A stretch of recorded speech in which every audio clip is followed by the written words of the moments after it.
The beginning of Beha'alotecha says, "Vaydaber Adonai Moshe Lemor." Hashem speaks to Moshe saying, "Daber el Aaron, speak to Aaron, v'marta elav, and you should tell him, Beha'alotecha hanerot el mul penei hamenorah, yeiru shivat hanerot." When you light the lamps towards the face of the menorah, shall the 7 lamps cast their light. Vayasken Aaron mul penei hamenorah. Aaron does this in front of the menorah. He'ala nerotea kasher tziva Adonai to Moshe. He does what Hashem commanded Moshe.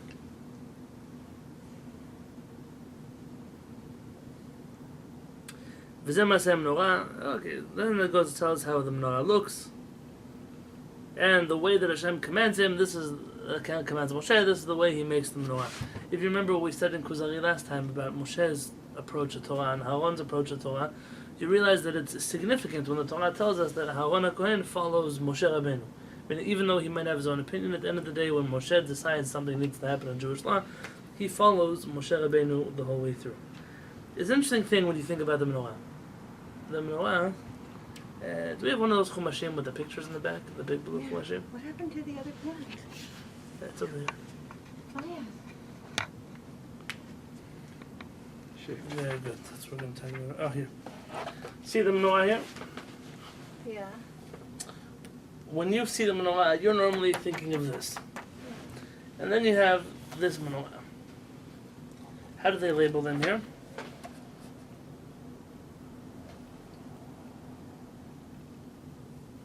It says we depict 2 different shapes for the stems of the menorah. One shows them curved, the other straight. Okay, so you have curved and straight. Art Scroll was smart, and they didn't label this the way most Chumashim will label this. Some would say this is the Rambam's menorah. And this is the way that the other commentaries depict the menorah. Alav Shalom, the Lubavitcher Rebbe, made a big deal and a big commotion out of the way the menorah is supposed to look. And the Lubavitcher Rebbe came across the original handwriting of the Rambam, and the Rambam has a diagram of the way he draws the menorah, and in there the branches are straight, not rounded. And the Rebbe was convinced that the Rambam meant that the menorah has to be straight and not round. And till this day, this is one of Chabad's big crusades. To get the menorah to be straight and not to be round. You've probably seen when they light big Chanukiot, they come out straight, and they're adamant about this is they call it the Rambam menorah, not the rest of the menorah, and so on and so forth. I'm respectful of the Lubavitcher Rebbe and his understanding of this.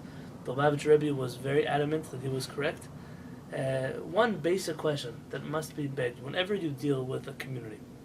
If I were to come to German Jews and to tell them, hey, you know, the greatest German rabbi who ever lived says that what you're doing is wrong. The question would beg, how can I tell the German community that I understand their rabbi better than they do? If he was some minority opinion rabbi, fine, it makes sense. He wasn't the rabbi that they followed. How could you come to the Yemenite Jewish community, who they were the ones with the Rambam's handwritten manuscripts, and tell them, hey, you're not following the Rambam, when they follow the Rambam on everything? On everything. The Yemenites are obsessed with the Rambam. The Sephardic community also, just not as much as the Yemenites. And instead of saying, see, this is the way, and so what happens? You have to start the arch in Rome of Titus carrying away the menorah. The Lubavitcher, that wasn't the real menorah. Or Titus just drew it in order to show that he captured something that he really didn't. Or how come all the synagogues in the world have round menorah? Because they got it wrong. Or so on and so forth. You come into a very strange place where you start to... There's not a matter of halakha where there's a dispute. This is saying that every single Jewish commentator in the world, except for the Rambam, but including the Rambam's own students and community, have the shape of the menorah wrong. And they all have it round instead of straight. And the Lubavitcher Rebbe says, oh, you see, not everything that everyone does is right. Now, I might agree with that premise, but not in this matter. For when you ask the Yemenites, so how is your understanding of the Rambam's diagram? I'll tell you very simply. If you look at the Rambam's illustration, the Rambam was not illustrating the shape of the menorah. Now, there are like 5 or 6 answers to answer up the Lubavitcher Rebbe's question. But this is the one that's the simplest, that sits with me best. The Rambam is trying to measure the length from here until here, and therefore he draws a picture from here until here. It's this measurement. The Rambam, to start measuring things that are curved, to measure things that are round, it's complicated. So the Rambam instead chose to make straight lines. He wasn't drawing a diagram. There are other inconsistencies in that diagram. The Rambam was simply trying to measure length. He was trying to show you dimensions of a menorah and tell you, if you take this dimension and you curve it out, that is going to be the shape of the menorah. And it's incomprehensible to believe that the menorah was straight when every other depiction that we have of the menorah was otherwise.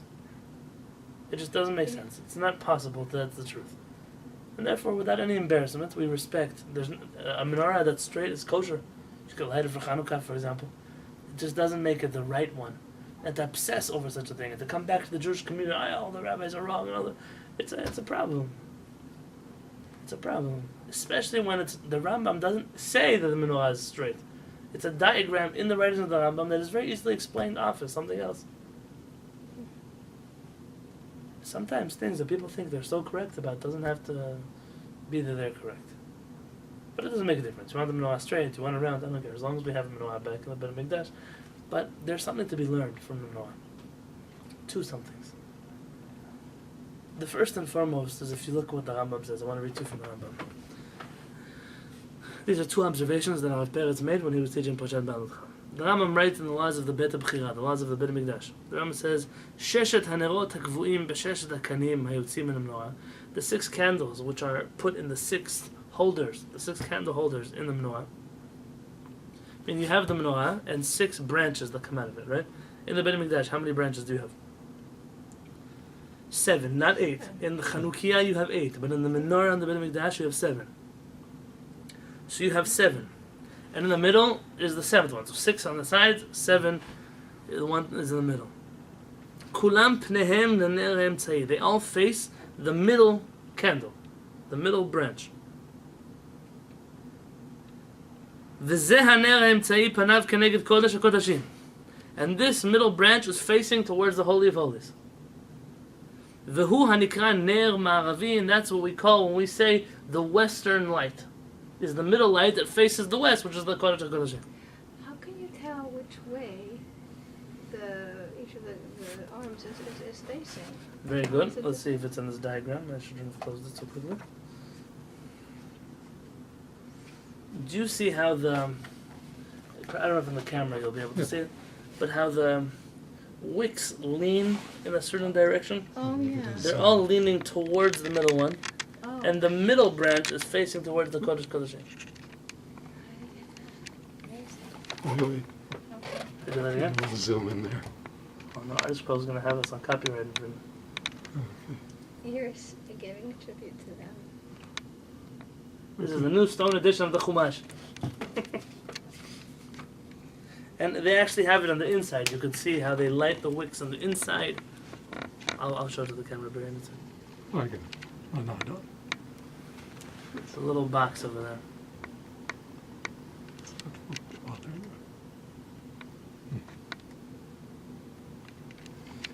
go. And this menorah was facing the Holy of Holies. I'm going to leave it open right here just in case we need it. How Peretz says that when a person wants to be a menorah, what is a menorah? One who teaches Torah. One who sets an example for other people. You want to be a branch. You want to light up the world a little bit. Your world. The world that you're in. You're one of the 6 branches in the world. Your job is to make sure that the reason you're doing what you're doing is for the right reason. And that right reason is Shiyu Kol Ma'asenu L'Shem Shamayim. All of our actions should be for the sake of heaven. I'm doing what I do to face the middle. I'm doing what I do to face the middle branch, which faces the Kodesh Kodashim, which goes to HaKadosh Baruch Hu. When you hear of a Jewish organization that does what they do for the Shem Shamayim, for the sake of heaven, you'll see that they very easily get along with other people. They very easily spread Torah together with other people. They don't have an agenda to oust and to spite other people. But when they do it for other reasons, the other reasons being to grow their membership, the reasons being to make more money, the reason being to provide a livelihood for the staff of the organization, the reason being to take over the world, the reason being whatever the reason is, the reason to spread the agenda, to pass on, whatever their agenda is, you'll find they're no longer the Shem Shamayim. And while they might be doing the same actions that other people are doing, they're teaching Torah, they have classes, they have prayers, they are an organization that's lacking their motive, their mission. Where are you headed? Where are you headed? I recently sat with a rabbi and we spoke about something. And he said, why are you so keen on helping me? I said, because we work for the same boss. I said, who's your boss? I said, Hashem. I said, I don't know if he pays so well, but he pays our paychecks. And at the end of the day, we work for the same organization. We're part of the same Am Yisrael. We're part of the same Yahadut. Why should it be that there's any reason not to work with each other? Unless our agendas are not L'Shem Shamayim. Our agendas are not the same, then of course there's a reason not to work together. But when a person focuses on the right path, on the right goal, the right motives, why are you raising your children to be good Jews? Today I had a meeting with somebody. I'm doing it so the neighbors won't say that my kid, but neighbors is the reason? You know, in Hebrew it might be, maybe they get confused. The word for neighbor is a shachen or a shchena, and the word for Hashem is a shechina. Maybe they got confused a little bit, they forgot the right reason. But the truth is, if you raise your kids, hey, you have to keep Shabbat, you have to eat kosher, because we don't want other people to talk about us, that we're not religious. That's not a good enough reason. And that reason won't hold water. And then inevitably the kids will do whatever they want to do anyways. I tell them, I'm doing it because I want to make Hashem happy. I want to make Hashem proud. Oh, I'll make Hashem proud. This is already different. It's not the next door neighbor judging me. It's not the rabbi in the synagogue judging me. It's not my principal at school who's judging me. This is, I want to connect to HaKadosh Baruch Hu. That's the reason we do the mitzvot that we do. It's in every area of our life. Why is it that you do what you do? You can have two people doing the same thing for two very different reasons.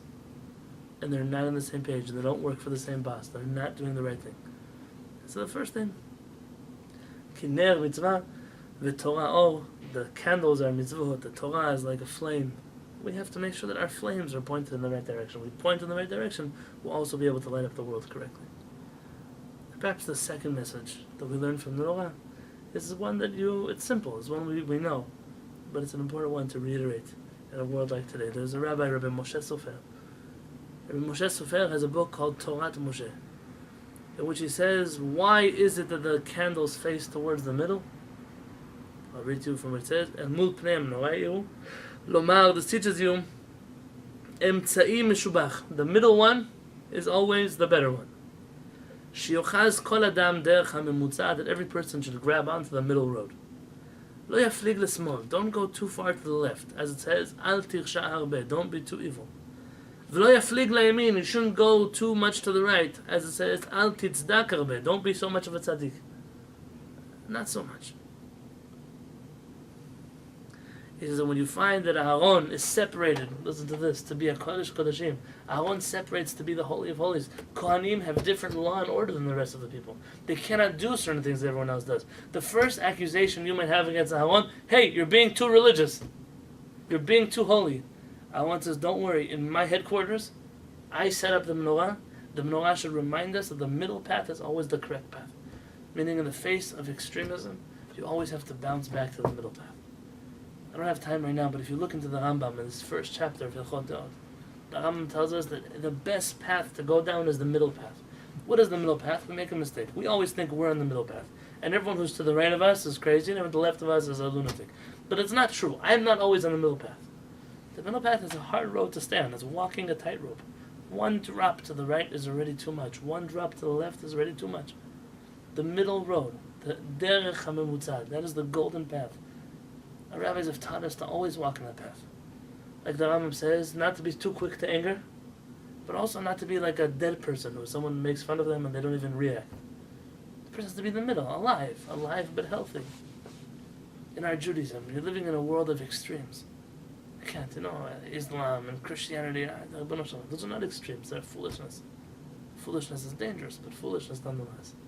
In our Jewish community, we have extremes. Extremes, dangerous extremes, and those extremes have to be stopped in either direction. It is not healthy for our community to go down any of those extremes. I was now talking with my wife in New York, and we were speaking about some things, and I said, the one fear that I have, where the left side of the Jewish world goes, we know, they generally end up not so Jewish. Where the right side goes, very often it's successful. It becomes more and more and more fanatic, but because you're fanatic, you can hold on to more and more people. It's enticing.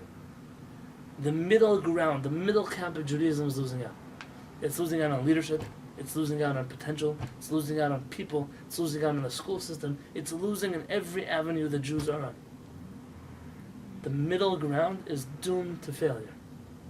And we have to make sure to remind people that the middle path is the Jewish path. It is the only Jewish option. And Aharon HaKohen had in his life, in his holy, pious life, you can't get more holy than the high priest inside of the Beit HaMikdash.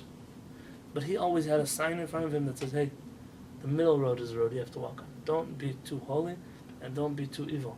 Stay in the middle. Stay in the right path. And whereas that idea might sound simple, it's not so simple. The Jewish world, we're obsessed with fanaticism in either direction. I just had a conversation today with somebody. Told me they're starting a new movement to unite people, to bring them together, all kinds of different backgrounds, different religions, different faiths.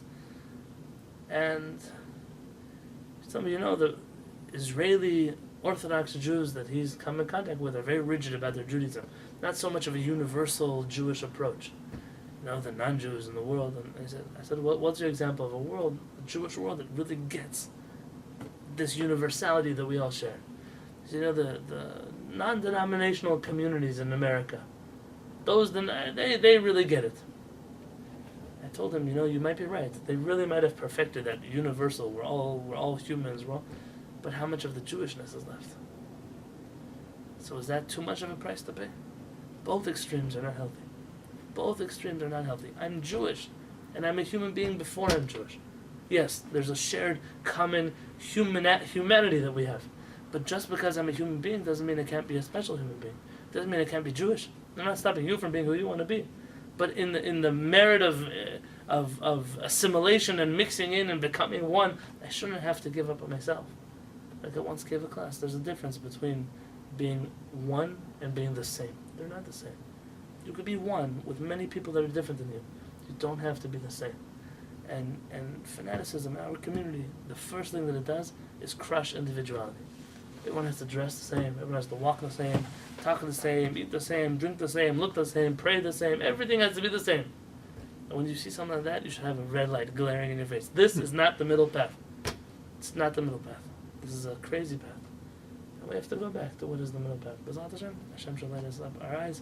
We should have a menorah in front of us, mamash. A menorah that will show us we're going not just in the middle path, but in the middle path towards the Kodesh Kodeshim, the Holy of Holies, which will take us directly up in a path of holiness. B'ezrat Hashem.